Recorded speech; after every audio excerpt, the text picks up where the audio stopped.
په هیواد کې ډاډمن امنیت سوداګرۍ او صنعت ته ښه زمینه برابره کړې ده. د الایټ سوداګریز شرکت له څو کلونو راپدې خوا د نړۍ له مشهورو کمپنیو څخه د برېښنا د تولید لوی ماشینونه او جنراتورونه واردوي، چې د هیواد په لویو فابریکو او دفترونو کې ترې ګټه اخیستل کیږي او د لوړ ظرفیت برېښنا تولیدوي. دغه پروډکټ د کټرپیلر په نوم باندې یو نړیوال پروډکټ ده، چې نه یوازې په افغانستان کې بلکې په نورو هیوادونو کې هم شته ده. لکه وایم پاکستان کې، په انډیا کې، په نورو هیوادونو کې، یو کې، یو اس اے او سنگاپور، په دې نورو هیوادونو کې هم دا شته ده.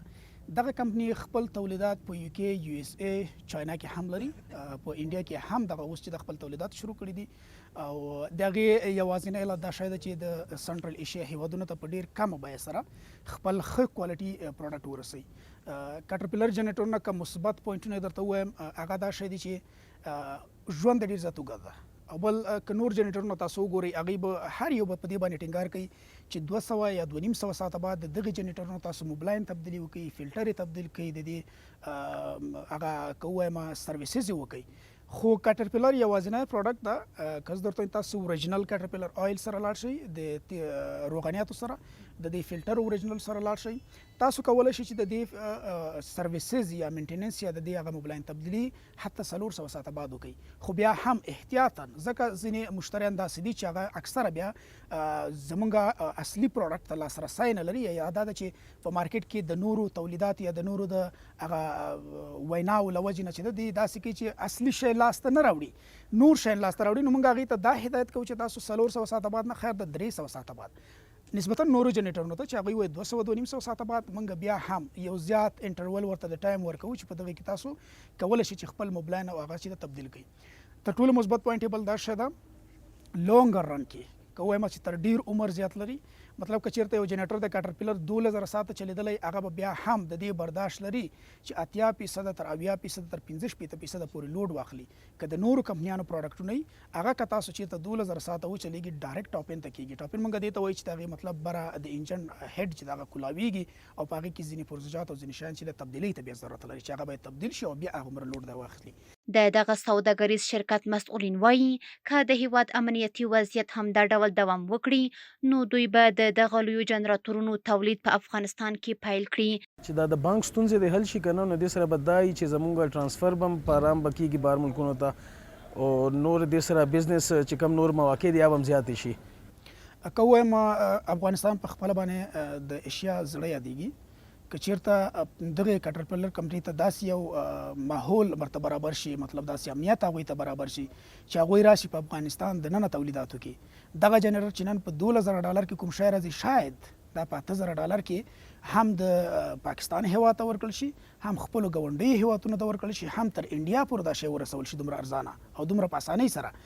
نو فکر کوم دا به ډیر یو ښه نظر وي، او زموږ کوشش هم دا شی ده دلته تر ټولو جدي مسله چې دغه خلکو ته امنیت ښکارېږي. خو نن سبا الحمدلله امنیت تر ټولو بهترینه ده. نو انشاءالله که موقع برابره شي، کټرپیلر به ونه سپموي چې راشي دلته خپل شرکتونه جوړ کړي او دلته خپلې کارخانې جوړ کړي او تولیدات وکړي. د الایټ سوداګریز شرکت همدارنګه د نړۍ له مشهورو کمپنیو څخه د لوړ کیفیت لرونکي د لمریزې برېښنا د تولید وسایل هم واردوي، چې د برېښنا د تولید ښه وړتیا لري. د نه علاوه موږ د سولر په برخه کې شمسیانې چې ورته ویل کېږي، په هغې برخه کې موږ خپل فعالیت لرو. د مشهورو کمپنیانو برانډونه موږ سره موجود دي.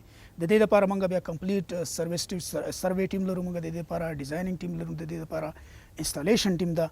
مطلب داسې نه ده چې موږ صرف سپلای کوو، بلکې موږ سپلای هم کوو، د هغې خدمات هم وړاندې کوو، د هغې پس له هغې نه چې انسټال شي بیا هم د دې موږ کوشش کوو چې خدمات وړاندې کوو. نو موږ سره سولر موجود ده، یو پی اس موږ سره موجود شته ده، سټیبلایزر یې موږ سره موجود دي چې په ځینې ځایونو کې د پاور د کنټرول، د ولټیج د کنټرول لپاره، او ځینې ځایونو کې چې دا هغه په ټیلیکام سکټر کې یو پی اسونه استعمالیږي چې ډېر سنسټیو ماشینونه یې د هغې لپاره دا ضروري. او ای ټي آی لرو، دې نه علاوه موږ بیټریانې لرو، انورټر یې لرو. نو دغه ټول کوم چې د برق مربوط د هغې د کنټرول کېدلو یا د هغې د جنریټ کولو د تولیدولو کوم وسایل چې دي ټول موږ سره دي. د دغه سوداګریز شرکت مسؤلین له بهر میشتو پانګوالو هیوادوالو غواړي چې خپلې پانګې د افغانستان ته راوړي او د هیواد د آبادۍ او پرمختګ لپاره د کار وکړي. الحمدلله که اوس وخت کې وګورو هغه امنیتي حالت تر ډیره حده پورې ښه شوی ده. یو وخت کې به داسې و چې دغه ځای نه به موږ جنریټر پر مثال هرات، مزار یا بل نورو ولایتونو ته لیږل د خپلو مشتریانو د ضرورت په خاطر باندې، نو ډیر داسې مسایل به راتله. ځینې وخت جنریټر به ورک شو، ځینې به بل مسایل به و، نور مسایل به و، امنیتي مسایل به و. نو الحمدلله نن هغه ټولې مسلې حل شوي دي.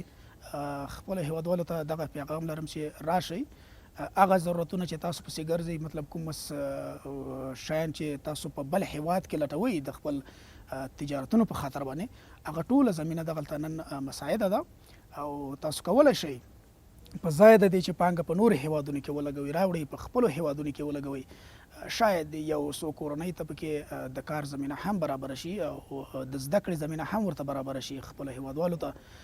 نو ټولو ته مې همدغه پیغام ده چې په ځای د دې چې په نورو هیوادونو کې خپل ځانونه ذلیل او خوار کوئ، راشئ خپل پوره حقوق په همدغه خپل هیواد کې واخلئ او د امنیت په فضا کې خپل کارونه مخته یوسئ. د الایټ شرکت د 2003 زیږدیز کال را په دې خوا په کابل ښار کې فعالیت لري چې د برېښنا د تولید لوی جنراتورونه او د لمریزې برېښنا وسایل د هیواد بیلابیلو ولایتونو ته لیږدوي. د دغه شرکت مسؤلین وایي چې د نړیوالو معیارونو سره سم د لوړ کیفیت وسایل هیواد ته واردوي چې په مستقیمه او غیر مستقیمه توګه یې زرګونو کسانو ته کاري فرصتونه رامنځته کړي دي.